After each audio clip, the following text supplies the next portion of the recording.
আজি আমাৰ প্ৰথমটো প্ৰশ্ন হৈছে, আয়তনৰ হিচাপত পৃথিৱীৰ আটাইতকৈ ডাঙৰ হ্ৰদ কোনটো? শুদ্ধটোতো হৈছে কাস্পিয়ান চি। কাস্পিয়ান সাগৰৰ সীমাত কিমানখন দেশ অৱস্থিত? ৰাইট এনচাৰ 5খন। পৃথিৱীৰ আটাইতকৈ গভীৰতম হ্ৰদ কোনটো?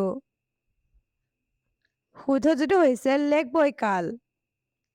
বৈকাল হ্ৰদ কোনোখন দেশত অৱস্থিত? Right answer Russia.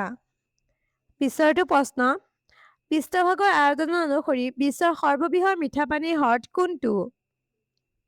শুদ্ধটোতো হৈছে লেক।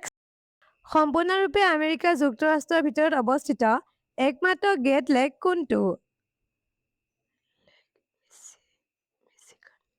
শুদ্ধটোতো হৈছে লেক মিচিগান। আফ্ৰিকাৰ আটাইতকৈ ডাঙৰ হ্ৰদ কোনটো? Right answer lake Victoria. বিশ্বৰ আটাইতকৈ দীঘল মিঠা পানীৰ হ্ৰদ কোনটো?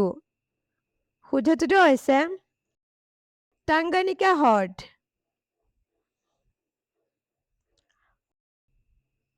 কোন দুখন দেশৰ মাজত মৃত সাগৰ অৱস্থিত? শুদ্ধটোতো হৈছে ইজৰাইল আৰু জৰ্ডান। টিটিকাকা হ্ৰদ কোনখন দেশৰ সীমান্তত অৱস্থিত? Right answer Peru and Bolivia. Aral সাগৰ কোন অঞ্চলত অৱস্থিত? শুদ্ধটোতো হৈছে central Asia. Great salt lake আমেৰিকাৰ কোনখন ৰাজ্যত অৱস্থিত? শুদ্ধটোতো হৈছে উটাহ। নাছেৰ হ্ৰদ মূলতঃ কোনখন দেশত অৱস্থিত? Right answer Egypt. পৃষ্ঠভাগৰ ভিত্তিত বিশ্বৰ সৰ্ববৃহৎ কৃত্ৰিম হ্ৰদ ফল্টা হ্ৰদ কোনখন দেশত অৱস্থিত? শুদ্ধটোতো হৈছে ঘানা। হিমবাহৰ ক্ৰিয়াৰ ফলত গঠিত হ্ৰদবোৰক কি বুলি কোৱা হয়? Right answer glacial lake. কোনটো হ্ৰদক প্ৰায় চাইবেৰিয়াৰ মুকুতা বুলি বৰ্ণনা কৰা হয়? শুদ্ধটো হৈছে লেক বৈকাল।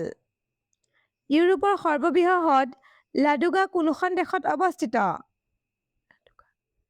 Right answer Russia.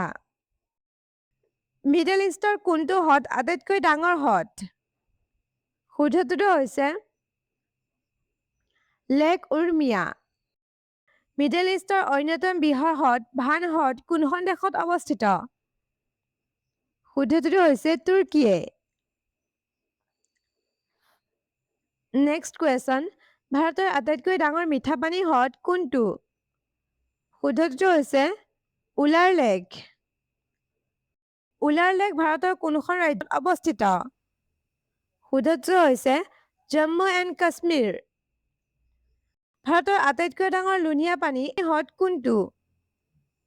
Right answer চিল্কা লেক। চিল্কা হ্ৰদ ভাৰতৰ কোনখন ৰাজ্যত অৱস্থিত? শুদ্ধটোতো হৈছে উৰিষ্যা। সম্ভৰ হ্ৰদ কোন ৰাজ্যত অৱস্থিত? Right answer Rajasthan. পিছৰটো প্ৰশ্ন, ডাল হ্ৰদ কোনখন চহৰত অৱস্থিত? শুদ্ধটোতো হৈছে শ্ৰীনগৰ। উত্তৰ পূব ভাৰতৰ আটাইতকৈ ডাঙৰ মিঠা পানী হ্ৰদ কোনটো? ৰাইট এনচাৰ লোকটক হ্ৰদ। লোকটক হ্ৰদ কোন ৰাজ্যত অৱস্থিত?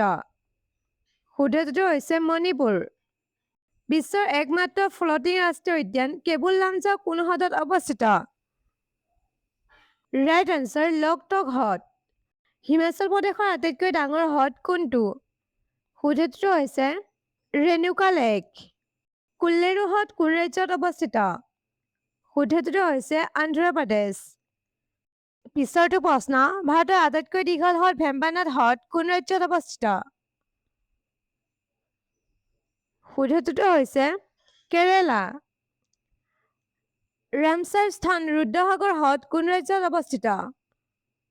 শুদ্ধটোতো হৈছে ত্ৰিপুৰা।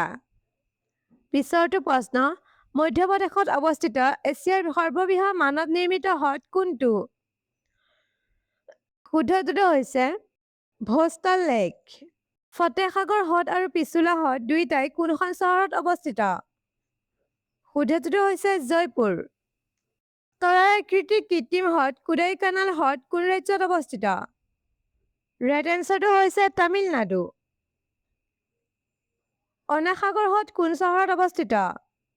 শুদ্ধটোতো হৈছে আজমেৰ। বিশ্বৰ আটাইতকৈ ডাঙৰ গৰম মৰুভূমি কোনখন? শুদ্ধটোতো হৈছে ছাহাৰা ডিজাৰ্ট। ছাহাৰা মৰুভূমি কোন মহাদেশত অৱস্থিত? Right answer Africa. বিশ্বৰ আটাইতকৈ ডাঙৰ মৰুভূমি কোনখন? শুদ্ধটোতো হৈছে এণ্টাৰ্কটিক ডিজাৰ্ট। বিশ্বৰ দ্বিতীয় বৃহত্তম গৰম মৰুভূমি কোনখন? আৰাবিয়ান ডিজাৰ্ট। গোবি মৰুভূমি কি ধৰণৰ মৰুভূমি হিচাপে শ্ৰেণীবদ্ধ কৰা হৈছে? ৰাইট এনচাৰ কুল ডিজাৰ্ট। কালাহাৰী মৰুভূমি মূলতঃ কোনখন দেশত অৱস্থিত? শুদ্ধটোতো হৈছে বটছৱানা। পিছৰটো প্ৰশ্ন, কোনটো মৰুভূমি বিশ্বৰ আটাইতকৈ পুৰণি মৰুভূমি বুলি গণ্য কৰা হয়? শুদ্ধটোতো হৈছে নামিব ডিজাৰ্ট। কোনটো পৃথিৱীৰ আটাইতকৈ শুকান গৰম মৰুভূমি বুলি গণ্য কৰা হয়? শুদ্ধটোতো হৈছে আটাকামা ডিজাৰ্ট। আজি আমাৰ শেষৰটো প্ৰশ্ন হৈছে, আটাকামা মৰুভূমি কোনখন দেশত অৱস্থিত? শুদ্ধটোতো হৈছে চিলি।